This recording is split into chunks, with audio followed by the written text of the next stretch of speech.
नायक तभी महान होता है जब खलनायक भी उतना ही दमदार होता है। यदि रावण नहीं होता तो राम इतने महान नायक के रूप में उभर करके हमारे सामने नहीं आते।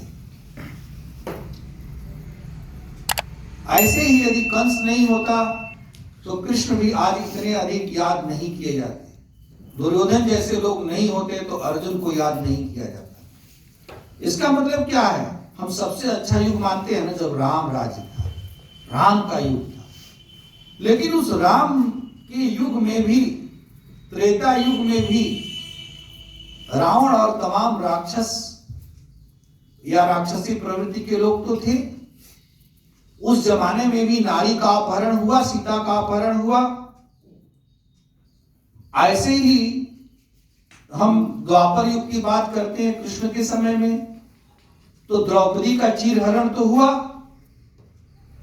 और तमाम दुष्ट प्रवृत्ति के लोग थे, महाभारत हुआ।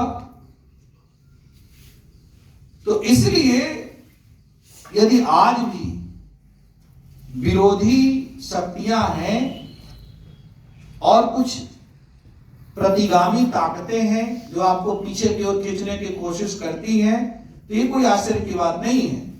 और आप ऐसे किसी समाज की कभी कल्पना कर ही नहीं सकते जहां पर सब कुछ अच्छा अच्छा होगा।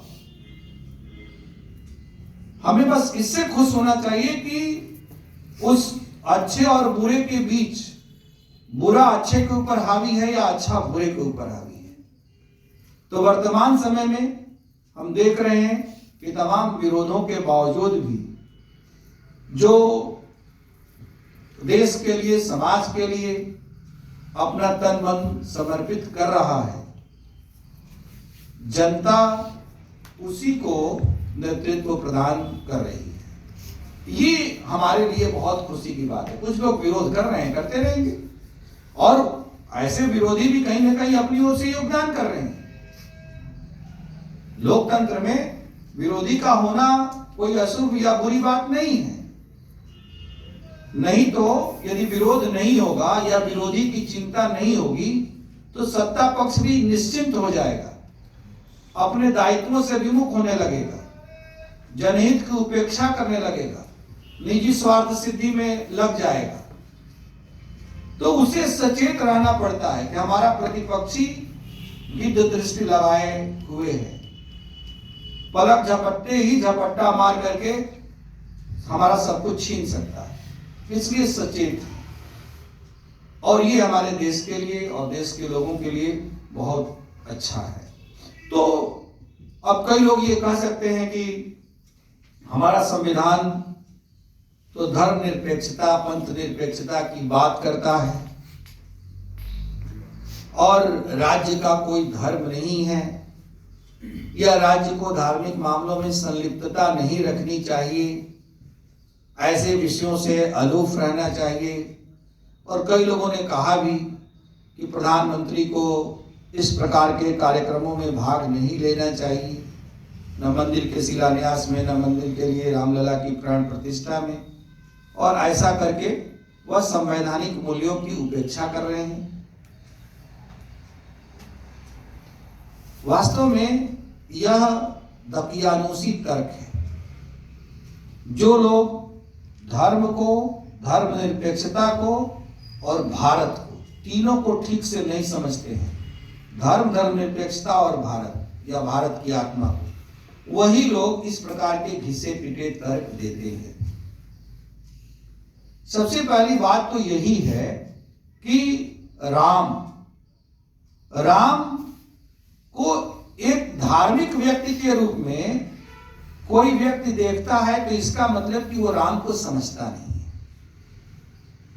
राम का व्यक्तित्व बहुत विराट व्यक्तित्व है। राम हमारे सामने एक ऐसे आदर्श के रूप में है जो भारत के लिए तो राष्ट्र नायक है और संपूर्ण विश्व के लिए वो मानवता के प्रतीक पुरुष है, सिंबल ऑफ ह्यूमैनिटी। मानवता को आपस में उसका समुच्चय बना करके उसका कहा जाए कि एग्रीगेट तैयार किया जाए तो जो चीज उभर करके आएगी वो है श्री राम या श्री राम का व्यक्तित्व। वो कोई धर्म की बात नहीं है। और हमारे यहां धर्म का मतलब ही क्या होता है? कर्तव्य। तो राम वास्तव में कर्तव्य के प्रतीक हैं। आप देखिए, राम ने अपने जीवन में, क्या आपको राम कहीं भाषण देते हुए दिखाई पड़ते हैं? राम ने क्या कोई चीज लिखी है जिसको हम पढ़ करके उनसे प्रेरणा प्राप्त करते हैं? राम हमें हमेशा करते हुए दिखाई पड़ते हैं। राम का जो कृतित्व है वही उनका व्यक्तित्व है। और राम आदर्श हैं तो इसलिए कि उन्होंने कुछ ऐसा किया है जो हम सबके लिए युग युग से अनुकरणीय है और युगों तक अनुकरणीय रहेगा। रेलिवेंस, जो राम की प्रासंगिकता है, वह शाश्वत है। इसीलिए उनको हम ईश्वर मान लेते हैं, क्योंकि ईश्वर शाश्वत है, एटर्नल है। गॉड को कहा गया कि गॉड इज एटर्नल। राम का व्यक्तित्व, वो एक मानव थे। खुद जो सबसे पहला रामायण लिखने वाले आदि कवि वाल्मीकि हैं, उन्होंने राम को भगवान के रूप में चित्रित नहीं किया है, मर्यादा पुरुषोत्तम के रूप में चित्रित किया है। तो वो एक मानव थे, लेकिन वह अपने इन विशिष्ट गुणों और विशिष्ट कार्यों की वजह से मानव से पहले महामानव बने। अब महामानव से फिर लोगों ने उनको भगवान बना दिया। उन्होंने खुद थोड़े कहा कि मैं भगवान हूं। अगे ने लिखा है, हिंदी साहित्य के बहुत महान साहित्यकार सच्चिदानंद हीरानंद बादशाह अगे ने लिखा है कि हम अपने भगवान खुद बनाते हैं। तो हम ऐसे लोगों को, जिन लोगों के व्यक्तित्व में, जिन लोगों के जीवन में, जिन लोगों के कार्यों में हमें वो सब बातें दिखाई पड़ती हैं जो हमारे कल्पना के अनुसार भगवान में होनी चाहिए, तो उसको ही हम भगवान मान लेते हैं। राम इसी रूप में भगवान है, अन्यथा राम राष्ट्रनायक हैं। तो इसलिए राम के मूल्यों को आगे बढ़ाना किसी धर्म को आगे बढ़ाना नहीं है। संसार में अच्छाइयों को आगे बढ़ाना है। इस देश में राम ने जिन आदर्शों को जिया, उन आदर्शों को पुनः प्रासंगिक बनाकर के उन आदर्शों को आगे बढ़ाना है। इसलिए यदि कोई सरकार या सरकार का कोई नेतृत्व करने वाला प्रधानमंत्री या मुख्यमंत्री या कोई भी हो, यदि वह इस प्रकार के कार्यक्रमों में भाग लेता है और वह राम की गरिमा और उनकी महत्ता को बढ़ाना चाहता है, तो कहीं से भी पंथ निरपेक्षता या धर्म निरपेक्षता का ये उल्लंघन नहीं है। इसलिए उनको किसी भी दृष्टि से हम संविधान के महत्व को कम करने वाला या संविधान का उल्लंघन करने वाला नहीं मान सकते। जिन लोगों की दृष्टि सांप्रदायिक है, जो धर्मनिरपेक्षता को एक एजेंडा की तरह से इस्तेमाल करते हैं, जो धर्मनिरपेक्षता के नाम पर छद्म धर्मनिरपेक्ष हैं, स्यूडो सेकुलर्स हैं, वही लोग इस प्रकार का प्रोपेगेंडा करते हैं। अन्यथा क्या कारण है? बुर्ज खलीफा में राम को दिखलाया जा रहा है। मुस्लिम कंट्री है, इस्लामी कंट्री है, वहां के लोगों को राम से नफरत नहीं है। मोर देन 90% पॉपुलेशन वाले देश इंडोनेशिया, जहां पर के 90% मुस्लिम लोग हैं, वहां पर राम उनके आदर्श के रूप में है। वहां पर उनकी इस्लामिक धार्मिक मान्यताएं आड़े नहीं आती हैं राम का नाम लेने में। वहां पर आज भी रामलीला का मंचन किया जाता है। वहां के रामलीला का मंचन करने वाले खुद पिछले साल अयोध्या में आए थे और उन्होंने रामलीला का यहां पर मंचन किया था। तो यदि राम एक धार्मिक व्यक्ति के रूप में होते, तो दुनिया के उन देशों में फिर आज राम इतने लोकप्रिय क्यों हैं? तो वास्तव में राम एक आदर्श है।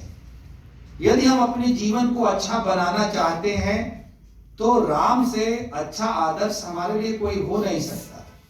ऐसे ही है, यदि हम अपने देश को अच्छा बनाना चाहते हैं तो राम से अच्छा राजा राष्ट्रनायक कोई हो नहीं सकता।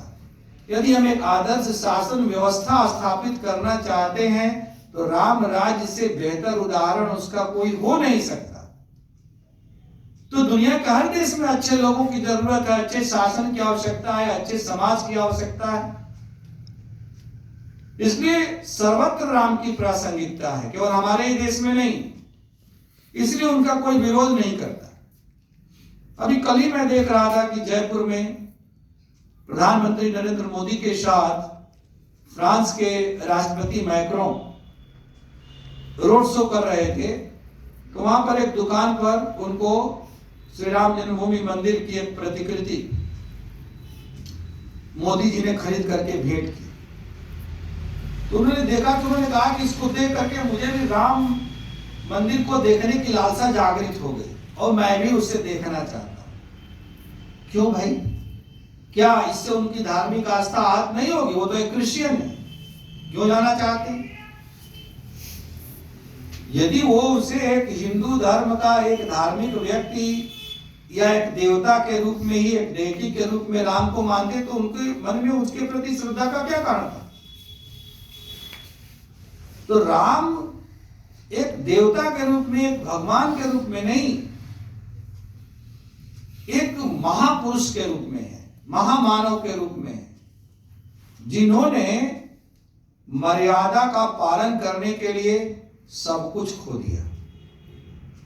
यहां तक कि जिस रावण से लड़ाई लड़के अपनी पत्नी को पुनः प्राप्त किया, उस पत्नी को भी उस राजधर्म का पालन करने के लिए त्याग दिया। ऐसे व्यक्ति राम है, इसलिए वो हम सबके लिए प्रासंगिक है।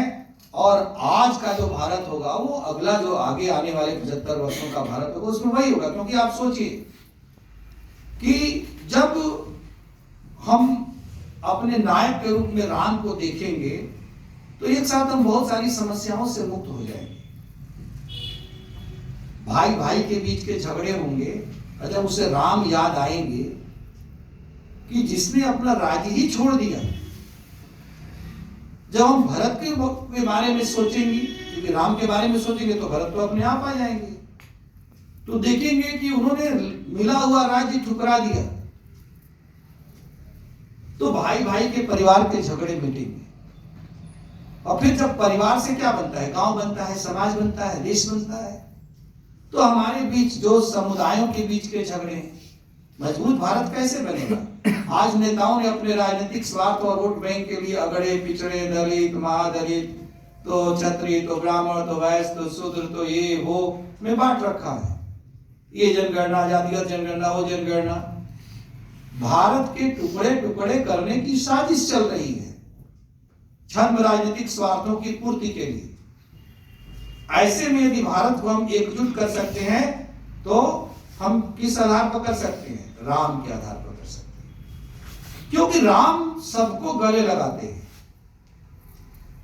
वो सबरी के जूठे बेर भी उतने ही प्रेम से खाते हैं, वो निषाद राजगुआ को भी उतने ही प्रेम से गले लगाते हैं।